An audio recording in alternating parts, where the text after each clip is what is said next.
Hello friends, நம்ம இன்னைக்கு பார்க்க போகிறது தக்காளி தொக்கு. இந்த போறப்பு தான் நல்லா ருசிச்சு சாப்பிட கிடைச்சது. தக்காளி இது இப்போ விலை கம்மியாக இருக்குது. அந்த டைமில் நம்ம தக்காளி தொக்கு அடிக்கடி செய்யலாம்.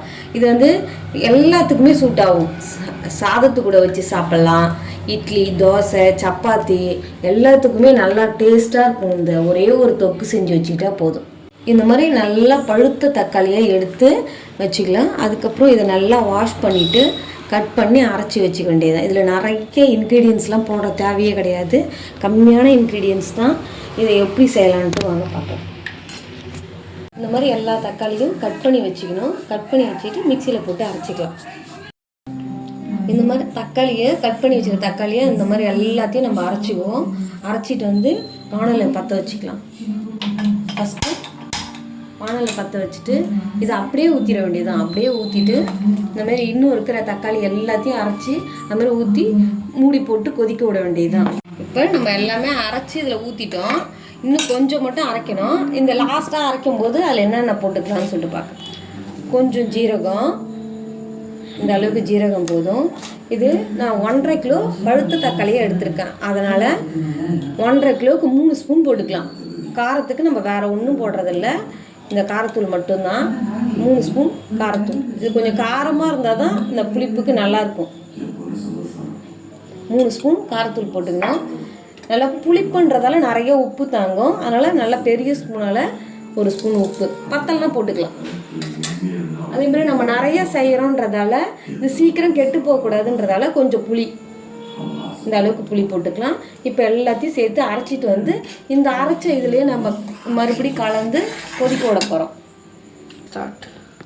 இப்போ நம்ம எல்லாத்தையும் போட்டு அரைச்சிட்டு வந்துட்டோம். ஏற்கனவே அரைச்சி கொதிக்கிறதுல அது கூட இதையும் ஊற்றிக்கலாம். இப்போ நிறையா இருக்குது நம்மளுக்கு. இது நல்லா நம்மளுக்கு எத்தனை நாளுக்கு தேவையோ அந்த அளவுக்கு பதப்படுத்தி நல்லா மூடி வச்சுக்கலாம். நம்ம இது இப்போ நல்லா கொதித்து ஃபுல்லாக சுண்டி வரும். இப்போ நம்ம எண்ணெய் எதுவுமே ஊற்றலை. இது வெறும் தக்காளி அந்த இது மட்டும்தான் போட்டிருக்கோம். தாளிப்பு லாஸ்ட்டாக தான் போட போகிறோம். இப்போ இது நல்லா கொதித்து நல்லா ஆனில் வச்சுருவோம். நல்லா கொதிச்சிட்டோம். ஆனில் வச்சு மூடி வச்சுருவோம். நடுவில் மட்டும் கிண்டி கொடுத்துக்கலாம். இப்போ நல்லா ஆனில் வச்சு அது நல்லா கொதிக்கட்டும். ஒன்றும் ஆகாது. நல்லா ஆனில் வச்சு கொதிக்கும்போது சீக்கிரமாக சுண்டும் நம்மளுக்கு. இப்போ நல்லா தக்காளி கொதிச்சிட்ருக்கு. அடுப்பை கொஞ்சம் சிம்மில் வச்சுட்டு திறந்து கொஞ்சம் கலக்கி விட்டுக்கலாம். பாருங்க, நல்லா கொதிச்சிட்ருக்கு. நல்லா கட்டி ஆகிட்டே இருக்குது. இன்னும் கொஞ்சம் நேரம் கொதிச்சதுன்னா இன்னும் நல்லா கட்டி ஆகிடும். சுண்டி ரெடி ஆகிடும். மறுபடியும் அதேமாரி மூடி வச்சு ஆனில் வச்சுக்கலாம். வாங்க எப்படி இருக்கு பார்க்கலாம். நல்லா கொதிச்சு நல்லா சுண்டி போச்சு. இப்போ நம்ம தாளிப்பு கொடுக்க போகிறோம். தாளிப்பு கொடுக்கறதுக்கு முன்னாடி என்ன பண்ணுவோம், இதில் வந்து வெந்தய பொடி வறுத்து நுணுக்கி வச்சுருக்கேன். அது நல்லா 1 ஸ்பூன் அளவுக்கு போட்டிருக்கேன்.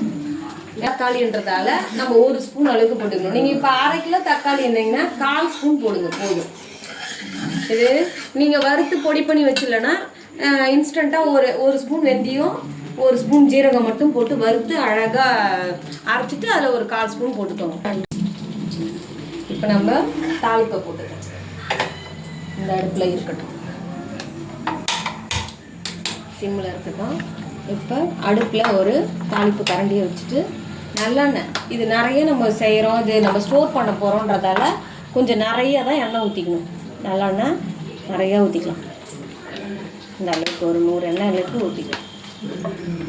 இது ஏன்னா ஒன்றே காலி ஆகிடாது. இவ்வளோ செய்கிறதால ரொம்ப நாள் வச்சுக்கணும்.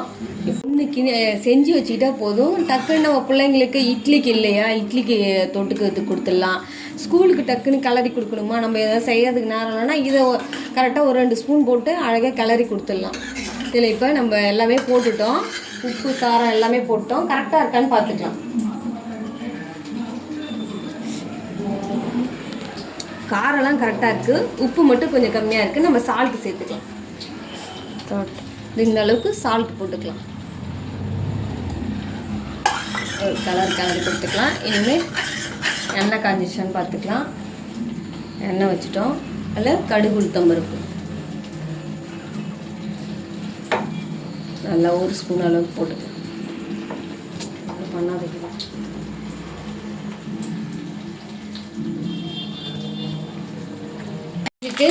இப்போ நம்ம ஒரு கொத்து கருவேப்பிலை வந்து நல்லா கழுவிட்டு வச்சுருக்கோம். நல்லா ஒரு கைப்பிடி அளவுக்கு பூண்டை நசுக்கிட்டு வச்சுருக்கோம். ஒரு 3 காஞ்ச மிளகாய், இவ்வளோ தான் இருக்குது. இப்போ கடுகு நல்லா பொரிஞ்சிட்ருக்கு. கடுகு பொரிஞ்சோடனே நல்லா பூண்டை போட்டுக்கலாம். எண்ணெய் நிறையா சேர்ந்து போட்டு சொல்லு. கடுகு காஞ்ச மிளகாய் எல்லாமே பொரிஞ்சிச்சு.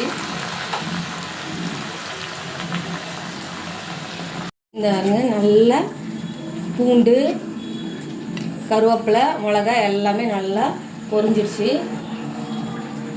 இப்போ இதில் ஊற்றிக்கலாம்.